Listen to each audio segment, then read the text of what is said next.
Hi, team.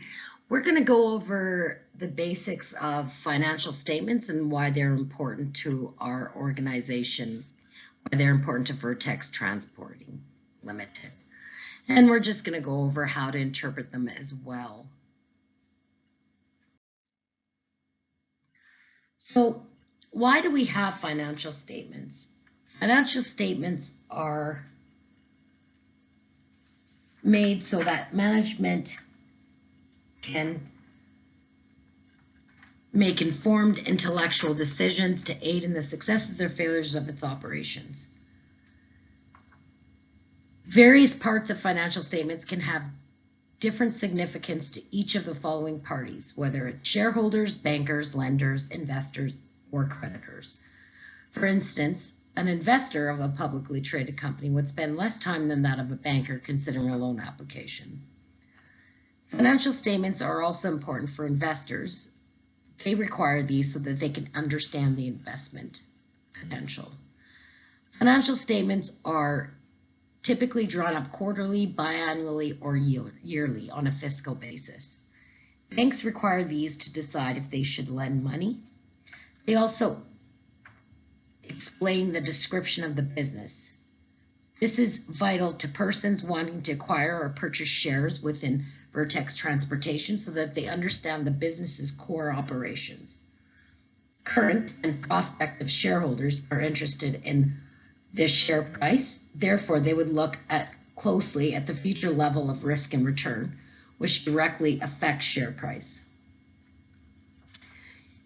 Financial statements aid in understanding risks associated with doing business with customers and suppliers.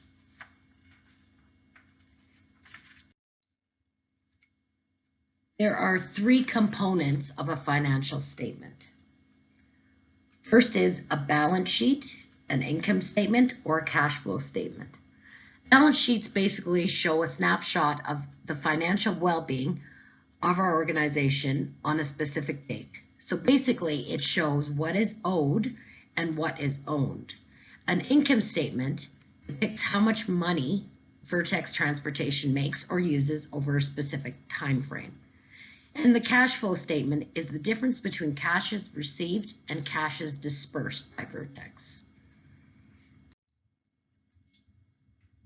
The balance sheet is basically the difference between all assets and liabilities. It contains assets, liabilities, and stockholders' equity. Another way to describe a balance sheet is that it is a detailed snapshot of the condition of a company with respect to its finances on a particular date. For most companies, this is usually December 31st. However, this depends on whether your business is seasonal or not. Some companies, for example, might show this on a quarterly basis or a biannual basis.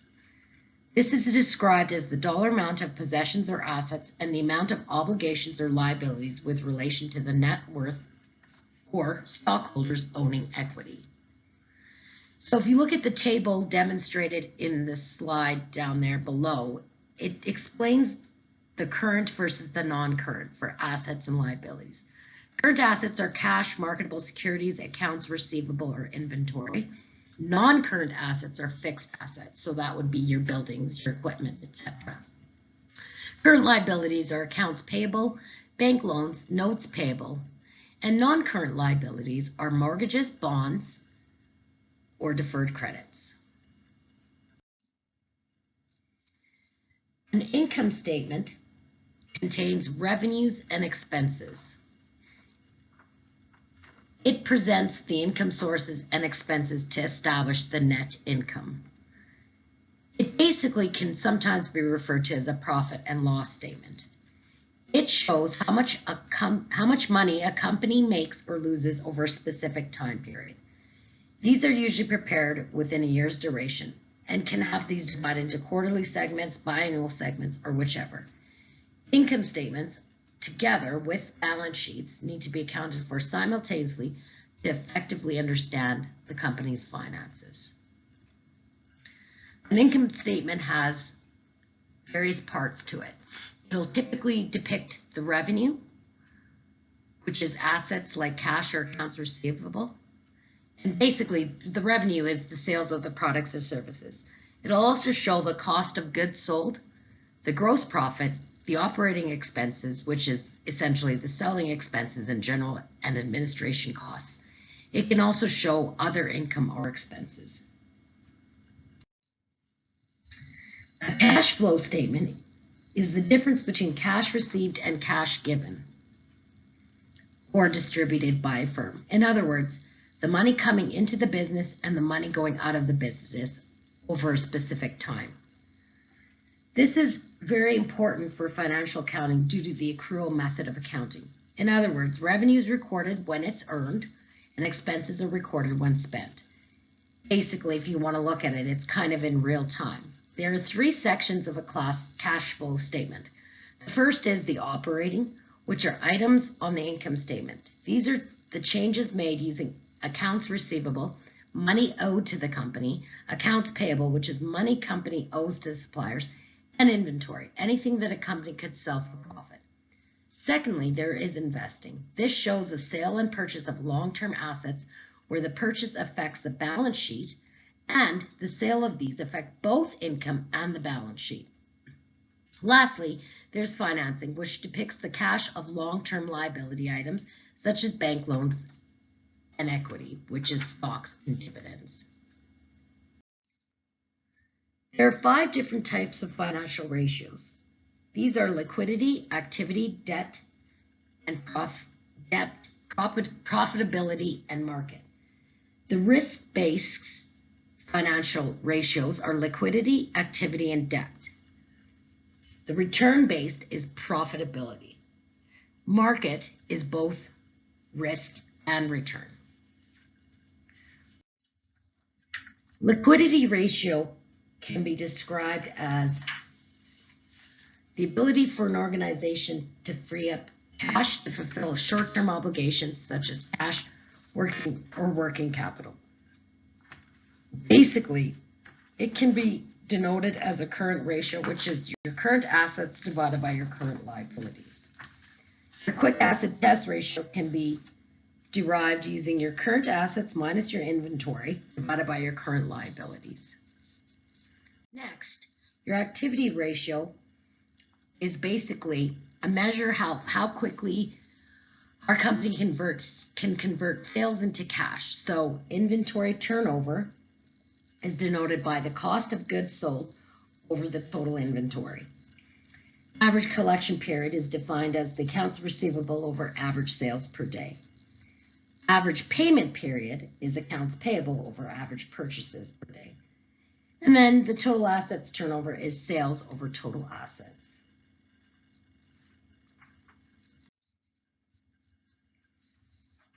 Debt ratio, which is also risk-based, is the total liabilities over the assets. It shows the organization's ability to pay off its liabilities with its assets. Therefore, the higher this number, the more debt the company has, or the total assets financed by the organization's creditors. This can be denoted by 4 different ratios. The debt ratio, which is the total liabilities over the total assets. The debt to equity ratio, which is total liabilities over the common stock equity. Times interest earned ratio, which is earnings before taxes, interest and taxes over interest. And then the fixed payment coverage ratio. Profitability ratio is the analysis of the organization's profits relative to sales, assets, or the owner investments. It is very highly reviewed by creditors, owners, and management because without profit, a business cannot survive. These are denoted by common-sized income statements. Each item is expressed as a percentage of sales. It's useful when comparing years. This is basically the gross profit margin can be defined as gross profits over total sales. Operating profit margin is operating profits over sales. And it's a measurement of pure profits. So the higher this number, the better. Then we've got net profit margin, which is earnings available for common stockholders over sales. And then you've got earnings per share, which is earnings available for common stockholders over the number of shares of common stock outstanding. Then you have return on total assets, which is the earnings available for common stockholders over total assets. Return on equity is the earnings available for common stockholders over common stock equity.